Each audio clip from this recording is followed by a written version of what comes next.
ಗೌತಮ್, ನಿನ್ ಕಿಡ್ನಿ ಮಾರಿದ್ರು ಪರವಾಗಿಲ್ಲ, ಆದ್ರೆ ಅಜ್ಜಿ ಬರ್ತಡೆಗೆ 5 ಲಕ್ಷ ರೂಪಾಯಿಗಿಂತ ಹೆಚ್ಚು ಬೆಲೆ ಬಾಳೋ ಗಿಫ್ಟ್ ತಂದಿಲ್ಲ ಅಂದ್ರೆ ನಿನ್ನ ಮತ್ತೆ ನಿನ್ ಸಾಮಾನ್ಗಳನ್ನ ಈ ಮನೆಯಿಂದ ಹೊರ ಹಾಕ್ಬಿಡ್ತೀನಿ. ಅರ್ಥ ಆಯ್ತಾ ನಿನ್ಗೆ? ಆ ಸಿಟಿಯ ಕೋಟ್ಯಾಧಿಪತಿಗಳ ವ್ಯಾಪಾರಿಗಳ ಕುಟುಂಬ ಅಗರ್ವಾಲ್ ಅಂಡ್ ಸನ್ಸ್ ನ ಮುಖ್ಯಸ್ಥೆ ಗಾಯತ್ರಿ ದೇವಿ ಅವರ ಜನ್ಮದಿನವನ್ನು ಆಚರಿಸಲಾಗ್ತಿತ್ತು. ನಗರದ ಶ್ರೀಮಂತ ಮತ್ತು ಗೌರವಾನ್ವಿತ ವ್ಯಕ್ತಿಗಳು ಆ ಪಾರ್ಟಿಗೆ ಬರಬೇಕಿತ್ತು. ಆದ್ರೆ ಗಾಯತ್ರಿ ದೇವಿ ಅವರ ಮೊಮ್ಮಗಳಾದ ಅವನಿ ಮೇಲೆ ಸ್ವಲ್ಪ ಬೇಸರವಿತ್ತು. ಏಕೆಂದ್ರೆ ಅವಳ ತಾತ ಅವಳನ್ನ ಯಾರೋ ಬಡವನಾದ ಗೌತಮ್ ಜೊತೆ ಮದುವೆ ಮಾಡಿಸಿದ್ರು. ಅವನಿ ಬಯಸಿದ್ದೇನೆಂದ್ರೆ ಅವಳು ಅಜ್ಜಿಗೆ ದುಬಾರಿ ಉಡುಗೊರೆ ಕೊಡಬೇಕು, ಚೀಪ್ ಗಿಫ್ಟ್ ಕೊಟ್ಟು ಎಲ್ಲರ ಮುಂದೆ ಅವಳಿಗೆ ಅವಮಾನ ಆಗಬಾರ್ದು ಅಂತ. ಅವನಿ, ಇವತ್ ಸಂಜೆ ನಾನು ತರೋ ಗಿಫ್ಟ್ ನ ನೋಡಿ ಬರೀ ನೀನ್ ಮಾತ್ರ ಅಲ್ಲ, ಅಜ್ಜಿ ಕೂಡ ಬೆಚ್ಚ ಬೀಳ್ತಾರೆ. ನೋಡ್ತಾ ಇರು. ಗೌತಮ್ ಹೀಗಂತ ಹೇಳಿದ್ದ, ಆದ್ರೆ ಅವನಿಗೆ ಯಾವ ಪ್ಲಾನು ಇರ್ಲಿಲ್ಲ. ಅವನು ಒಂದು ಆಭರಣದ ಅಂಗಡಿಯ ಮುಂದೆ ನಿಂತ. ಅವನು ಒಂದು ಉಂಗುರವನ್ನ ನೋಡುತ್ತಾ ಏನೋ ಯೋಚನೆ ಮಾಡ್ತಾ ಇದ್ದ. ನೀನು ಏನ್ ನೋಡ್ತಿದ್ಯಾ? ನಿಂಗೆ ಗೊತ್ತಿಲ್ವಾ ಇಲ್ಲಿರೋ ಪ್ರತಿಯೊಂದು ಚಿನ್ನದ ಬೆಲೆ 5 ಲಕ್ಷಕ್ಕಿಂತ ಜಾಸ್ತಿ? ಹೌದು ಗೊತ್ತಿದೆ. ನೋಡಕ್ಕೂ ದುಡ್ಡು ಕೊಡ್ಬೇಕಾ? ಓ ಹೌದಾ, ಹೊಡಿಯೋದಕ್ಕೂ ದುಡ್ಡು ಬೇಕಾಗಲ್ಲ. ಅರ್ಥ ಆಯ್ತಾ? ಹೋಗಿಲಿಂದ. ಗಾರ್ಡ್ ಏನು ನೋಡದೆ ಗೌತಮ್ ನನ್ನ ತಳ್ಬಿಟ್ಟ. ಹೋಗಿಲಿಂದ.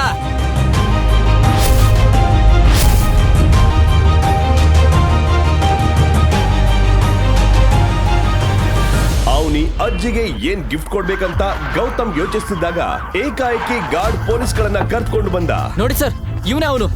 ಇಲ್ಲಿದ್ದಾನೆ ನೋಡಿ ಸರ್, ಇವನೇ.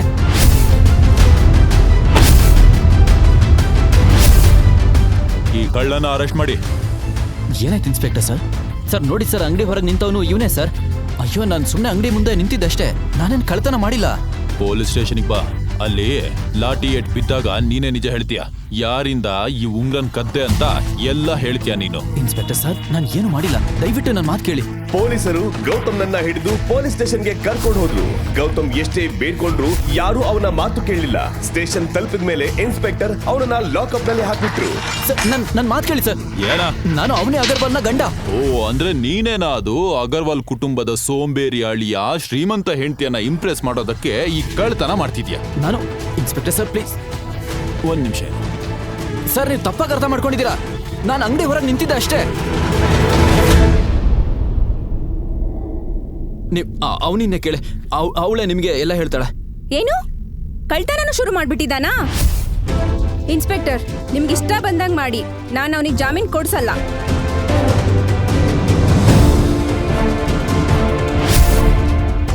ಈಗ ಗೌತಮ್ನಿಗೂ ಏನ್ ಮಾಡ್ಬೇಕಂತ ತೋಚಲಿಲ್ಲ. ಅವನು ಹೇಗೆ ಲಾಕಪ್ ಇಂದ ಹೊರಬರ್ತಾನಂತ. ಇನ್ಸ್ಪೆಕ್ಟರ್ ಅವನ ಮಾತ್ ಕೇಳಲಿಲ್ಲ. ಆಭರಣದ ಅಂಗಡಿಯಿಂದ ಕದ್ದ ಉಂಗುರವನ್ನ ಕೊಡ್ಬೇಕಂತ ಬಲವಾಗಿ ಕೇಳುತ್ತಾ ಹೊಡೆಯಲು ಲಾಠಿ ತೆಗೆದುಕೊಂಡ. ಆಗ ಹಠಾತ್ ಹಿಂದಿನಿಂದ ಕಠಿಣ ಧ್ವನಿ ಕೇಳಿಸ್ತು. Inspector stop it. ಇನ್ಸ್ಪೆಕ್ಟರ್ ಬೆಚ್ಚಿ ಬಿದ್ದ. ಹಿಂದೆ ನೋಡಿದಾಗ ನಗರದ ಕಮಿಷನರ್ ಅಲ್ಲೇ ನಿಂತಿದ್ರು. ನಿನಗೆ ಎಷ್ಟು ಧೈರ್ಯ? ನಿನಗೆ ನಿನ್ ಯೂನಿಫಾರ್ಮ್ ಕೆಲ್ಸದ ಮೇಲೆ ಗೌರವ ಇಲ್ವಾ? ಸರ್, ಇವ್ನು ಕಳ್ಳ ಸರ್.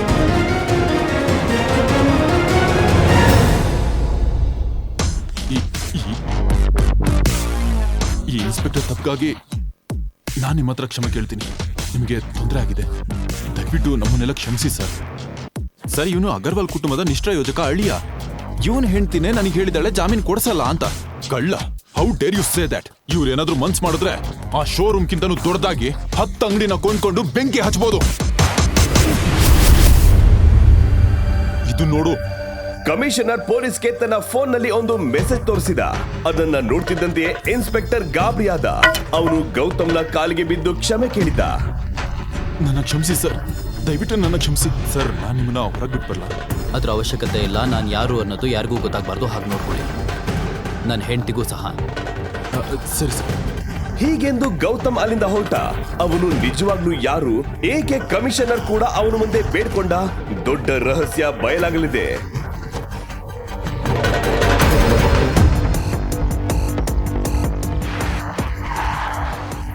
ಅಲ್ಲಿಗೆ ಒಂದು ಕಾರ್ ಬಂತು.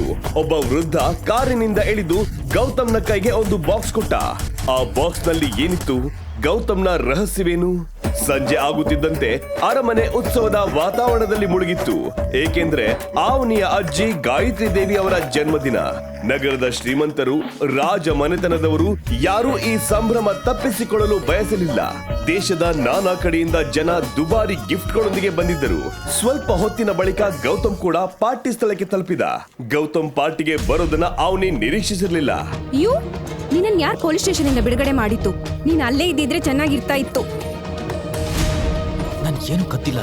ನನ್ನ ಜ್ಯುವೆಲರಿ ಶಾಪ್ ಹೊರಗಡೆ ನಿಂತಿದ್ದೆ ಅಷ್ಟೇ. ಪೊಲೀಸ್ ಬಂದು ನನ್ನನ್ನು ಕರ್ಕೊಂಡು ಹೋದ್ರು. ಕಷ್ಟಪಟ್ಟು ನಾನು ನಿರಪರಾಧಿ ಅಂತ ಹೊರಗಡೆ ಬಂದೆ. Okay okay. ಇದ್ಯಾವ ಗಿಫ್ಟು ಈ ರೀತಿ ಪ್ಯಾಕಿಂಗ್ ಮಾಡಿದ್ಯಾ? ಗೌತಮ್ ತಂದಿರುವ ಚಿಕ್ಕ ಗಿಫ್ಟ್ ಬಾಕ್ಸ್ ನಲ್ಲಿ ಏನಿತ್ತು? ಪೊಲೀಸ್ ಸ್ಟೇಷನ್ ನಲ್ಲಿ ಗೌತಮ್ಗೆ ಬಾಕ್ಸ್ ಕೊಟ್ಟ ಆ ವೃದ್ಧ ಯಾರು? ಪ್ಯಾಕಿಂಗ್ ನೋಡ್ಬೇಡ, ಇದ್ರ ಒಳಗಿರೋದನ್ನ ನೀನ್ ನೋಡಿದ್ರೆ ನೀನ್ ಆಶ್ಚರ್ಯ ಆಗ್ತೀಯ. ಹೇ, ಯಾರ್ದು ಬರ್ಡೇ? ಅಜ್ಜಿದು. ಹಾಗಾದ್ರೆ ಅವರೇ ಓಪನ್ ಮಾಡ್ಲಿ. ಓಕೆ ಓಕೆ, ಕೇಳು. ಉಳಿಗೆಷ್ಟು ಎಲ್ರೂ ಅಜ್ಜಿ ಗಿಫ್ಟ್ ಕೊಟ್ಟಾಗ ನೀನ್ ಸೈಲೆಂಟ್ ಆಗಿ ಹೋಗಿ ನಿನ್ ಬಾಕ್ಸ್ ಅಲ್ಲಿ ಇಟ್ಬಿಡು. ಹೇಳಿದ ಅರ್ಥ ಆಯ್ತಾ? ನನ್ ತಾತನ್ ನನ್ ಮೇಲೆ ಅದೇನ್ ಕೋಪ ಇತ್ತೋ ಗೊತ್ತಿಲ್ಲ, ನನ್ನ ಮದ್ವೆ ಮಾಡ್ಸಿದ್ರು. ನಿನ್ನ ಹತ್ರ ಹಣನೂ ಇಲ್ಲ, ಮ್ಯಾನರ್ ಸಹನೂ ಇಲ್ಲ. ಹೊರಡು ಇಲ್ಲಿಂದ, ಹೊರಡು.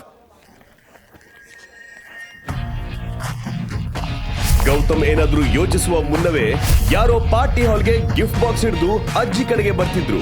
ಆ ಸುಂದರ ಹುಡುಗಿಯ ಮುಖದಲ್ಲಿ ನಗು ಇತ್ತು. ಅವಳನ್ನ ನೋಡುತ್ತಿದ್ದಂತೆಯೇ ಅವನಿ ಮುಖದಲ್ಲಿ ಬೇಸರ ಉಂಟಾಯ್ತು. ಆ ಗಿಫ್ಟ್ ಬಾಕ್ಸ್ ನಲ್ಲಿ ತುಂಬಾ ಸುಂದರವಾದ ಹೊಳೆಯುವ ನೆಕ್ಲೆಸ್ ಇತ್ತು. ಆ ಗಿಫ್ಟ್ ಕೊಟ್ಟಿದ್ದು ಅವನಿಯ ಕಸಿನ್ ಶನಾಯ. ನನ್ನ 75 ವರ್ಷದ ಜೀವನದಲ್ಲಿ ನಾನು ಇಷ್ಟು ಹೊಳೆಯೋ ಡೈಮಂಡ್ ನೋಡೇ ಇರ್ಲಿಲ್ಲ. ನೀನ್ ಈ ಮನೇಲಿ ಉಳಿದ ಎಲ್ರಿಗಿಂತ ತುಂಬಾ ಜಾಣೆ. ನೀನ್ ಸ್ಮಾರ್ಟ್ ಮತ್ತೆ ಇಂಟೆಲಿಜೆಂಟ್. ಗೌತಮ್ ತನ್ನ ಹೆಂಡತಿ ಅವನಿಗೆ ಎಲ್ಲರ ಮುಂದೆ ಅವಮಾನ ಆಗುತ್ತೆ ಅಂತ ಯೋಚಿಸುತ್ತಿದ್ದ. ಆಕ್ಚುಲಿ ಈ ನೆಕ್ಲೆಸ್ ತುಂಬಾ ಕಾಸ್ಟ್ಲಿ ಇರುತ್ತೆ ಅಲ್ವಾ? ಗೌತಮ್ನ ಮಾತಿನಲ್ಲಿರುವ ವ್ಯಂಗ್ಯ ಶನಾಯಗೆ ಅರ್ಥವಾಗಲಿಲ್ಲ. ಅವಳು ಹೆಮ್ಮೆಯಿಂದ ನೆಕ್ಲೆಸ್ ನ ಬೆಲೆಯನ್ನು ಎಲ್ಲರೂ ಕೇಳುವಂತೆ ಜೋರಾಗಿ ಹೇಳಿದ್ಲು.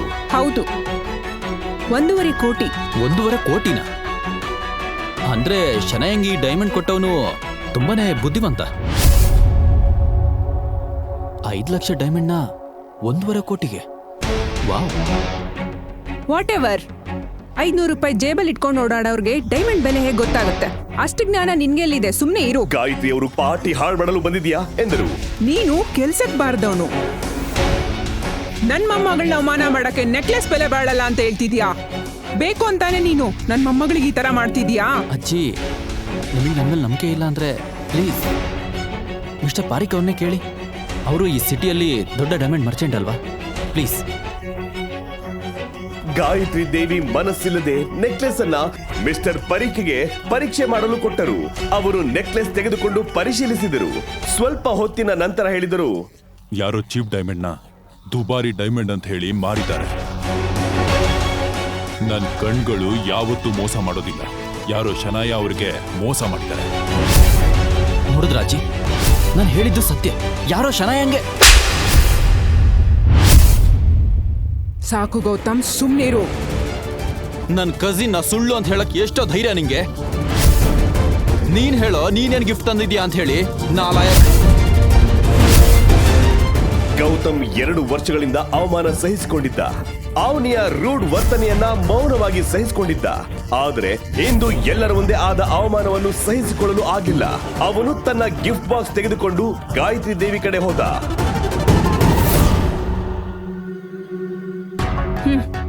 ಏನಿದು? ರೋಡ್ ಸೈಡ್ ಅಲ್ಲಿಂದ ತಂದ ಚೀಪ್ ಗಿಫ್ಟ್ ನನ್ನ ಅಜ್ಜಿ ಕೊಡ್ತೀಯಾ? ಇನಫ್. ಇವಾಗ್ಲಿಂದ ಅಗರ್ವಾಲ್ ಫ್ಯಾಮಿಲಿಯ ಯಾವುದೇ ಕುಟುಂಬದವರಿಗೂ ನನಗೂ ಸಂಬಂಧ ಇಲ್ಲ. 2 ವರ್ಷ ನೀವು ಯಾವ ನಾಯಿನ ಸಾಕಿದ್ರೋ ಇವಾಗ ಅದು ಹೋಗ್ತಾ ಇದೆ. ಆದ್ರೆ ನೆನ್ಪಿರ್ಲಿ, ಒಂದಿನ ನನ್ನನ್ನು ವಾಪಸ್ ಕರೆಯೋದಕ್ಕೋಸ್ಕರ ಗಾಯತ್ರಿ ದೇವಿ ನನ್ನ ಹತ್ರ ಕ್ಷಮೆ ಕೇಳಬೇಕಾಗುತ್ತೆ. ಮರಿಬೇಡಿ. ಹ್ಯಾಪಿ ಬರ್ತ್ಡೇ ಅಜ್ಜಿ ಅವರೇ.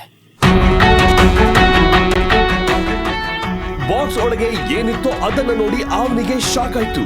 ಗಾಯತ್ರಿ ದೇವಿ ಮತ್ತು ಅವನಿ ಇಬ್ಬರು ಗಾಬರಿಯಾದರು. ಅಯ್ಯೋ, ಯಾರಾದ್ರೂ ಅವನನ್ನ ನಿಲ್ಸಿ. ಗೌತಮ್ ನಮ್ ಜೊತೆ 2 ವರ್ಷದಿಂದ ಇದ್ದ, ಆದ್ರೆ ನಾವು ಅವನನ್ನ ಗುರ್ತಿಸ್ಲೇ ಇಲ್ಲ. ನಾನು ಅವನ್ ಕಪಾಳಕ್ ಹೊಡೆದ್ಬಿಟ್ಟೆ. ನನ್ ಕತೆ ಮುಗೀತು. ಗೌತಮ್ ನಿಂತ್ಕೋ. ಬಾಕ್ಸ್ ಒಳಗೆ ಏನಿತ್ತು ಅಂತ ನೋಡಿ ಗಾಯತ್ರಿ ದೇವಿ ಅವರಿಗೆ ಇಷ್ಟೊಂದು ಭಯ ಯಾಕಾಯ್ತು? ಆ ಬಾಕ್ಸ್ ಅನ್ನ ಗೌತಮ್ಗೆ ಕೊಟ್ಟಿದ್ದು ಯಾರು? ಗೌತಮ್ ಯಾರು? ಅವನ ನಿಜವಾದ ರೂಪ ಏನು? ಅವನು ತನ್ನ ಗುರುತನ್ನ ಏಕೆ ಮರೆಮಾಡುತ್ತಿದ್ದಾನೆ? ಗೌತಮ್ ಮತ್ತೆ ಬರುವನ? ಗಾಯತ್ರಿ ದೇವಿ ಮತ್ತು ಅಗರ್ವಾಲ್ ಫ್ಯಾಮಿಲಿಯ ಭವಿಷ್ಯ ಏನಾಗಲಿದೆ? ಗೌತಮ್, ನೀನು ಎಲ್ಲಿ ಕಳೆದು ಹೋಗಿದೀಯಾ?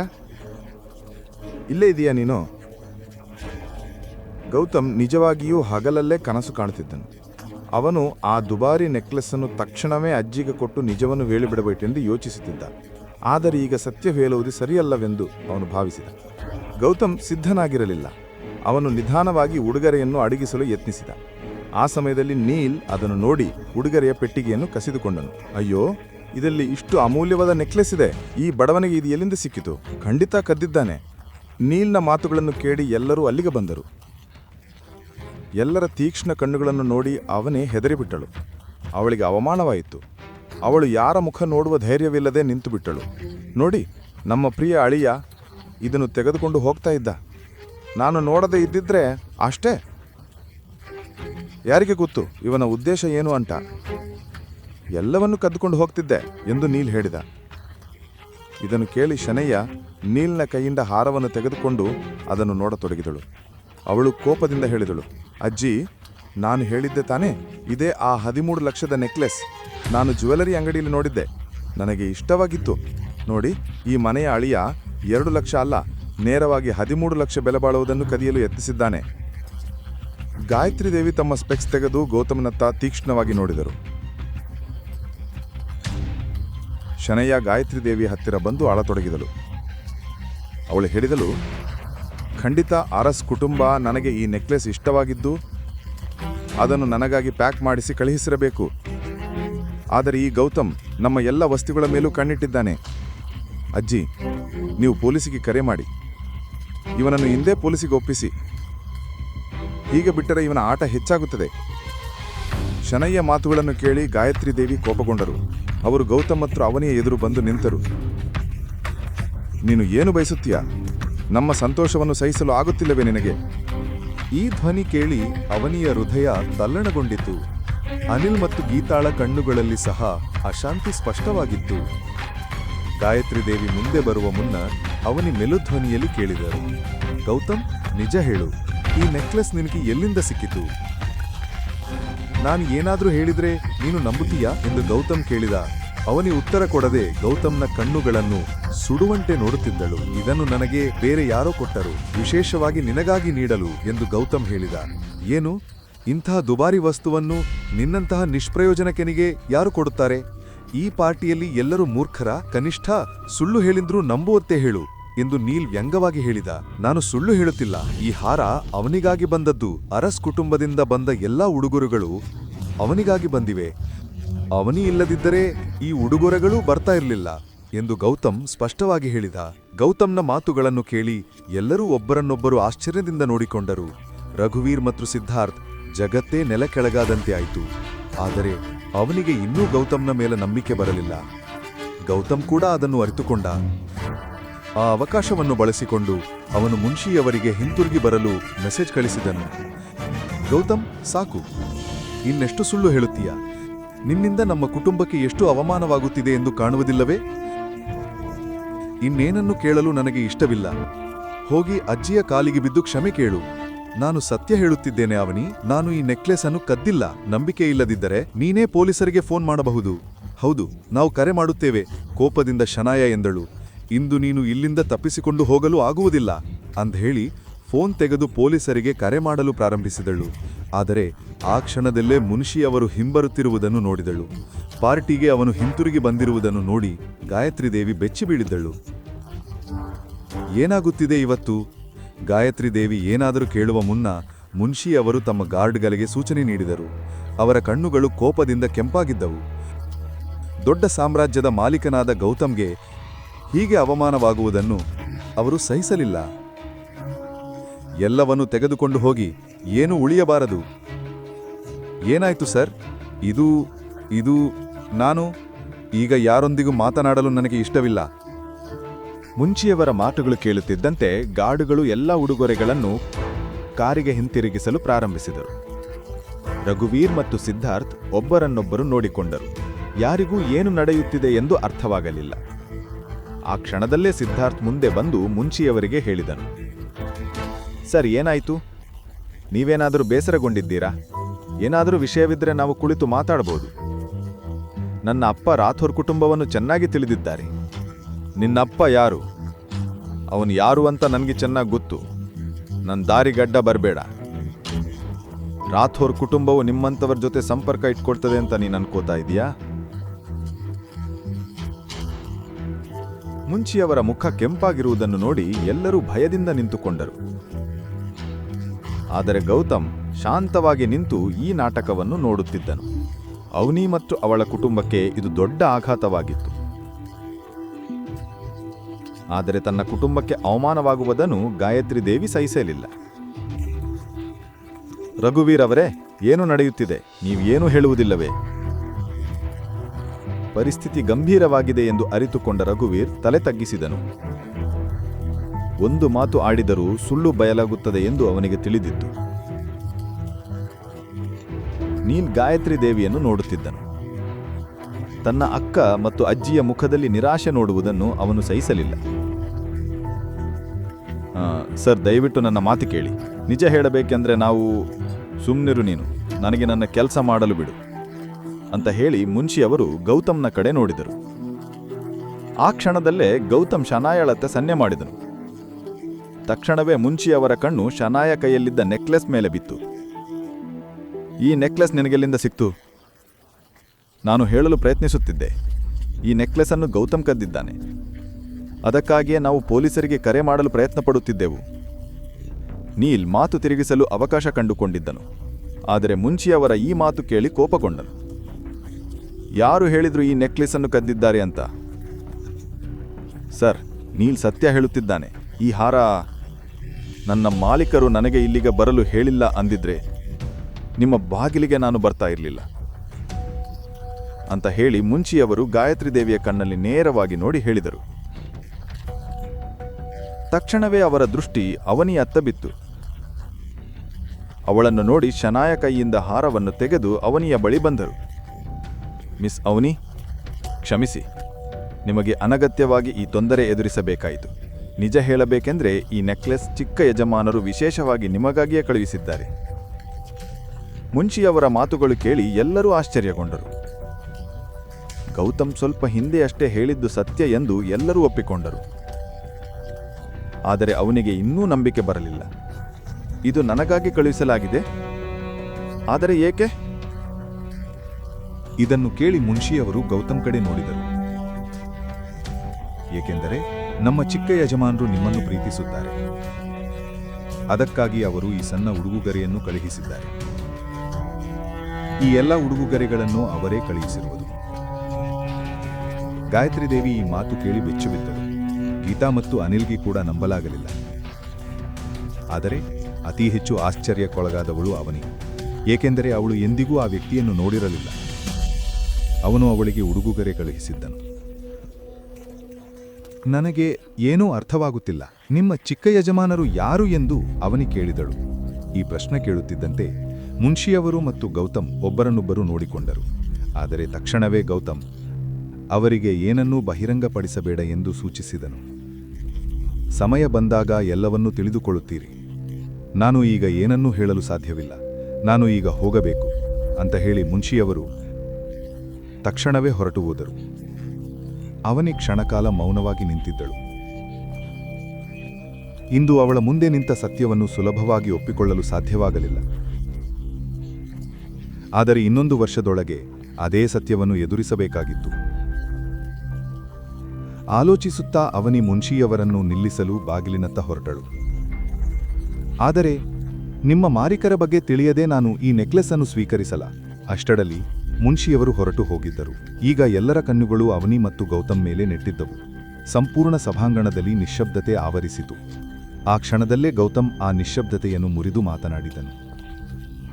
ಅವನಿ, ನಾನು ಆ ಹಾರ ಕದ್ದಿಲ್ಲ ಎಂದು ಹೇಳಿದ್ದೆ.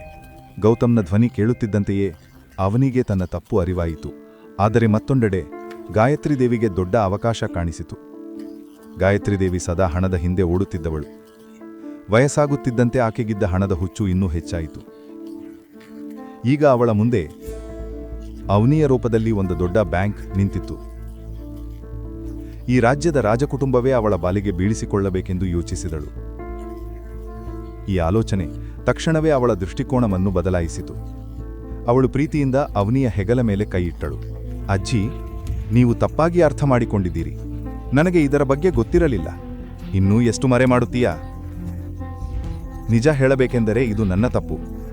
ನಾನು ಎಂದೂ ನಿನ್ನ ಜೊತೆ ಸೌಮ್ಯವಾಗಿ ಮಾತನಾಡಲಿಲ್ಲ. ಯಾವಾಗಲೂ ಗದರಿಸುತ್ತಿದ್ದೆ. ಕ್ಷಮಿಸು ಮಗಳೇ.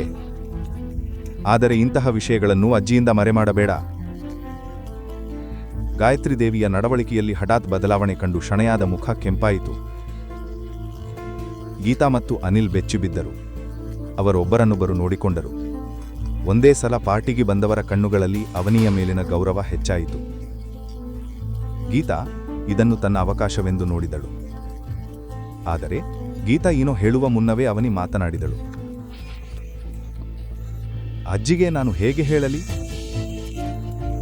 ಅವನಿ ಮಗಳೇ, ಇಷ್ಟು ಒತ್ತಡ ಹಾಕಿಕೊಳ್ಳಬೇಡ ಎಂದು ಗಾಯತ್ರಿ ದೇವಿ ಮಧ್ಯೆ ಹೇಳಿದರು. ಅವನಿ ಇನ್ನು ತುಂಬಾ ಚಿಕ್ಕವಳೆ. ನನ್ನ ಮಗಳು ನನ್ನಂತೆಯೇ ಬ್ಯೂಟಿಫುಲ್. ಮೈಸೂರಿನ ಮಗನ ಕಣ್ಣು ಅವಳ ಮೇಲೆ ಬಿದ್ದಿರಬಹುದು, ಆದರೆ ಅವನು ಶಾನಯಾಳನ್ನು ಬಿಟ್ಟು ನನ್ನ ಮಗಳನ್ನು ನೋಡಿದ್ದಾನೆ ಎಂದು ಗೀತಾ ಹೆಮ್ಮೆಯಿಂದ ಹೇಳಿದಳು. ಗೀತಾ ಮಾತಾಡುತ್ತಿದ್ದಾಗ ಗಾಯತ್ರಿ ದೇವಿ ಅವನಿಯನ್ನು ನೋಡುತ್ತಲೇ ಇದ್ದರು. ಅವನಿ ಮಗಳೇ, ನೋಡು, ಅದೃಷ್ಟವೇ ನಿನ್ನ ಬಳಿಗೆ ಬಂದಿದೆ. ಆದ್ದರಿಂದ ನಾನು ಇಂದು ಹೇಳುವುದನ್ನು ಕೇಳು. ದಯವಿಟ್ಟು ಈ ಗೌತಮ್ಗೆ ವಿಚ್ಛೇದನ ನೀಡಿ ಮೈಸೂರಿನ ಮಗನನ್ನು ಮದುವೆಯಾಗು. ನಿನ್ನ ತಾಯಿ ಮೊದಲ ಬಾರಿಗೆ ಒಳ್ಳೆಯ ಮಾತು ಆಡಿದ್ದಾರೆ. ನಾನೂ ಸಹ ಅದೇ ಹೇಳುತ್ತೇನೆ. ಗೌತಮ್ನಿಂದ ತಕ್ಷಣ ವಿಚ್ಛೇದನ ಪಡೆದುಕೋ. ಮದುವೆಯಾದಾಗಿನಿಂದಲೇ ಇದನ್ನು ಹೇಳುತ್ತಾ ಗಾಯತ್ರಿ ದೇವಿ ಗೌತಮ್ ಕಡೆಗೆ ಬಂದು ಅವನ ಕಣ್ಣುಗಳನ್ನು ನೋಡಿದರು. ಅವನಿಗೆ ಗೌತಮ್ ಬಗ್ಗೆ ಹಾಗೆ ಹೇಳುವುದನ್ನು ಸಹಿಸಲಿಲ್ಲ. ಕ್ಷಣದಲ್ಲೇ ಅವಳು ಗೌತಮ್ ಬಳಿ ಬಂದು ಅಜ್ಜಿಯ ಎದುರು ನಿಂತಳು. ಈ ಬಾರಿ ತಪ್ಪು ಗೌತಮ್ ಮಾಡಿಲ್ಲ. ಆದನು ನೀವು ಅವನ ಬಗ್ಗೆ ಇಷ್ಟು ಕೆಟ್ಟ ಮಾತುಗಳನ್ನು ಆಡಿದಿರಿ. ನಾನು ಗೌತಮ್ಗೆ ವಿಚ್ಛೇದನ ಕೊಡುವುದಿಲ್ಲ. ಅವನಿಯ ಕಣ್ಣುಗಳಲ್ಲಿ ತನ್ನ ವಿರುದ್ಧದ ಕೋಪವನ್ನು ನೋಡಿ ಗಾಯತ್ರಿ ದೇವಿಯ ಮುಖ ಕೆಂಪಾಯಿತು. ಕುಟುಂಬದ ಯಾರೂ ಅವಳೊಂದಿಗೆ ಈ ರೀತಿಯಾಗಿ ಮಾತನಾಡಿರಲಿಲ್ಲ. ನನ್ನ ಜೊತೆ ಈ ರೀತಿ ಮಾತಾಡಲು ನಿನಗೆ ಹೇಗೆ ಧೈರ್ಯ ಬಂತು? ನೀನು ಜಾಣಳೆ ಎಂದುಕೊಂಡಿದ್ದೆ, ಆದರೆ ನಿನ್ನ ತಂಗಿಯಂತೆ ಖಾಲಿ ತಲೆ ನಿಂಜು. ನಿನಗೆ ಗಂಡನ ಬಗ್ಗೆ ಇಷ್ಟು ಕಾಳಜಿ ಇದ್ದರೆ ಬೇರೆ ಪ್ರೇಮಿ ಏಕೆ ಇದ್ದಾನೆ? ಹೊರಗಡೆ ಸಂಬಂಧ ಹೊಂದುವ ಮೊದಲು ಕನಿಷ್ಠ ನಿನ್ನ ಹೆಸರನ್ನಾದರೆ ಯೋಚಿಸಬೇಕಿತ್ತು. ನಮ್ಮ ಗೌರವ ಆವಾಗ ಉಳಿಯುತ್ತಿತ್ತು. ಒಂದಾದ ಮೇಲೆ ಒಂದರಂತೆ ಗಾಯತ್ರಿ ದೇವಿ ಅವನಿಗೆ ವಿಷದ ಮಾತುಗಳನ್ನು ಸುರಿಸಲು ಆರಂಭಿಸಿದರು. ಅವನಿಗೆ ಅಳು ಬಂತು. ಗೌತಮ್ಗೆ ಅವನಿಯನ್ನು ಆ ಸ್ಥಿತಿಯಲ್ಲಿ ನೋಡಲು ಸಾಧ್ಯವಾಗಲಿಲ್ಲ. ಅನಿಲ್ ಮತ್ತು ಗೀತಾ ಸಹ ಆ ಮಾತುಗಳನ್ನು ಕೇಳಿ ಬೆಚ್ಚು ಬಿದ್ದರು. ಅದೇ ಸಮಯದಲ್ಲಿ ಅನಿಲ್ ಮುಂದೆ ಬಂದು ಅವನಿಯ ಹೆಗಲ ಮೇಲೆ ಕೈಯಿಟ್ಟನು. ಅಮ್ಮ, ಸಾಕು, ಇನ್ನೇನೋ ಹೇಳಬೇಡಿ. ನಮ್ಮಿಂದ ನಿಮಗೆ ಇಷ್ಟು ಸಮಸ್ಯೆ ಆಗ್ತಾ ಇದ್ದರೆ ನಾವು ಇಲ್ಲಿ ಇರೋದಿಲ್ಲ ಎಂದು ಹೇಳಿ ಅನಿಲ್ ಮತ್ತು ಗೀತಾ ಅವನಿಯನ್ನು ಕರೆದುಕೊಂಡು ಹೊರಟರು. ಗೌತಮ್ ಕೂಡ ಏನೂ ಹೇಳದೆ ಅಲ್ಲಿಂದ ಹೊರಟನು. ಇದನ್ನು ನೋಡಿ ಗಾಯತ್ರಿ ದೇವಿಯ ಕಣ್ಣುಗಳು ಕೆಂಪಾಗಿ ಜ್ವಾಲೆಯಂತೆ ಇದ್ದವು. ಇಲ್ಲಿಂದ ಹೊರಟು ಹೋಗಿ, ಈ ಮನೆಗೆ ಮತ್ತೆ ಬರದಿರಿ, ಕನಸಿನಲ್ಲಿಯೂ ಕೂಡ. ಅವ್ನಿ ಮತ್ತು ಗೌತಮ್ ಹೊರಟ ಕ್ಷಣದಲ್ಲೇ ಸಭಾಂಗಣದಲ್ಲಿ ನಿಶ್ಶಬ್ದತೆ ಆವರಿಸಿತು. ಗಾಯತ್ರಿ ದೇವಿಯ ಕಣ್ಣುಗಳಲ್ಲಿ ಇನ್ನೂ ಕೋಪ ಕಾಣುತ್ತಿತ್ತು. ಆದರೆ ಇಡೀ ನಾಟಕದ ಕಾರಣದಿಂದ ಶನಯ ನಿಶ್ಚಿತಾರ್ಥ ಹಾಳಾಯಿತು. ಅತಿಥಿಗಳು ಅಸಮಾಧಾನಗೊಂಡಿದ್ದರು. ರಘುವೀರ್ ಮತ್ತು ಸಿದ್ಧಾರ್ಥ ಪಂಡಿತರ ಮುಖದಲ್ಲೂ ಅಸಮಾಧಾನ ಸ್ಪಷ್ಟವಾಗಿತ್ತು. ಇದನ್ನು ನೋಡಿ ಶನಯಾಳಿಗೆ ತುಂಬ ನೋವಾಯಿತು. ಅವಳು ಮನಸ್ಸಿನಲ್ಲಿ ಅವ್ನಿ ಮತ್ತು ಗೌತಮ್ನನ್ನು ಶಪಿಸುತ್ತಿದ್ದಳು. ತನ್ನ ಅಕ್ಕನನ್ನೇ ಶಪಿಸುತ್ತಿದ್ದಳು. ಅವಳ ನೊಂದು ಮುಖವನ್ನು ನೋಡಿ ನೀಲ್ ಬಂದು ಅವಳನ್ನು ಅಪ್ಪಿಕೊಂಡನು. ಶನಾಯ, ಈಗ ನೀನು ಅಳಬೇಕಾಗಿಲ್ಲ. ಮುಂದಿನ ದಿನಗಳಲ್ಲಿ ಗೌತಮ್ ಮತ್ತು ಅವನ ಹೆಂಡತಿ ಅಳಬೇಕು ಎಂದು ಹೇಳಿ ನೀಲ್ ಗೇಟ್ ಕಡೆಗೆ ನೋಡಿದನು. ಮತ್ತೊಂದೆಡೆ ಹೊರಗೆ ಬರುತ್ತಿದ್ದ ಅವನಿ ತನ್ನ ಕಣ್ಣೀರನ್ನು ಒರೆಸಿಕೊಂಡಳು. ಕೆಲವು ಕ್ಷಣಗಳ ಬಳಿಕ ಎಲ್ಲರೂ ಕಾರಿನಲ್ಲಿ ಕೂತು ಮನೆಯಿಂದ ಹೊರಟರು. ಅವನಿಗೆ ಗೌತಮ್ ಬಗ್ಗೆ ತಾನು ಆಡಿದ ಮಾತುಗಳ ಬಗ್ಗೆ ಪಶ್ಚಾತ್ತಾಪವಾಗುತ್ತಿತ್ತು. ಕಾರು ಚಲಾಯಿಸುತ್ತಿದ್ದ ಗೌತಮ್ನನ್ನು ನೋಡಿ ಅವಳು ಹೇಳಿದಳು, ಗೌತಮ್, ನೀನು ನೀಲ್ ಜೊತೆ ಜಗಳವಾಡಬೇಕಾಗಿಲ್ಲ ಎಂದಳು. ಸರಿ, ಅವನಿಂದ ಸಾಧ್ಯವಾದಷ್ಟು ದೂರವಿರಬೇಕು. ಆದರೆ ನಾನು ಕೇವಲ ಅವನು ನನ್ನ ಮೇಲೆ ಸುಳ್ಳು ಆರೋಪ ಮಾಡಿದ್ದಾನೆ ಎಂದು ವಿವರಿಸುತ್ತಿದ್ದೆ ಅಷ್ಟೇ ಎಂದು ಗೌತಮ್ ಹೇಳಿದ. ಆದರೆ ಸಾಧ್ಯವಾದಷ್ಟು ದೂರವಿರಬೇಕು. ಅವನು ಗುಂಡಾಗ್ಲ ಜೊತೆ ಸೇರ್ಕೊಂಡಿದ್ದಾನೆ. ನೀನು ಅವನ ಜೊತೆ ತಲೆ ಕೆಡಿಸಿಕೊಂಡ್ರೆ ಖಂಡಿತ ಪ್ರತೀಕಾರ ತಗೋತಾನೆ. ನನಗೆ ಬಾಲ್ಯದಿಂದಲೇ ನೀಲ್ ಇಷ್ಟವಿರಲಿಲ್ಲ. ಸರಿ, ನಾನು ಇದನ್ನು ನೆನಪಿನಲ್ಲಿಟ್ಟುಕೊಳ್ಳುತ್ತೇನೆ. ಆದರೆ ಅವನು ಏನೂ ಮಾಡುವುದಿಲ್ಲ ಎಂದು ಭಾವಿಸುತ್ತೇನೆ. ಗೀತಾ ಮತ್ತು ಅನಿಲ್ ಕಾರಿನ ಹಿಂಬದಿ ಮೌನವಾಗಿ ಕೂತಿದ್ದರು. ಗೀತಾ ಕಣ್ಣುಗಳಿಗೆ ಕೋಪ ಕಾಣುತ್ತಿತ್ತು. ಆದರೆ ಅವಳು ಮನೆಗೆ ತಲುಪುವವರೆಗೂ ಕಾಯುತ್ತಿದ್ದಳು. ಅವನಿಗೆ ಇನ್ನೂ ಅರ್ಥವಾಗುತ್ತಿರಲಿಲ್ಲ ಗೌತಮ್ ಬಳಿ ಆ ದುಬಾರಿ ನೆಕ್ಲೆಸ್ ಹೇಗೆ ಬಂದಿತು ಎಂದು. ಸರಿ, ಒಂದು ವಿಷಯ ಹೇಳು. ಅರಸ್ ಕುಟುಂಬ ನಿನಗೆ ಹೇಗೆ ಗೊತ್ತು? ಎಷ್ಟೋ ಜನರಲ್ಲಿ ಅವರು ನಿನಗೆ ಮಾತ್ರ ಆ ನೆಕ್ಲೆಸ್ ಏಕೆ ಕೊಟ್ಟರು? ಇದನ್ನು ಕೇಳಿದಾಗ ಗೌತಮ್ ಇಂದು ಸತ್ಯ ಹೇಳಬೇಕು ಎಂದು ಭಾವಿಸಿದನು. ಆದರೆ ಮುಂದಿನ ಕ್ಷಣದಲ್ಲೇ ಅವನು ತನ್ನ ಮದುವೆ ನಿಶ್ಚಿತವಾಗಿದ್ದ ದೀಪ್ಶಿಕಾಳನ್ನು ನೆನೆಸಿಕೊಂಡನು ಮತ್ತು ಸುಮ್ಮನೆ ಆದನು.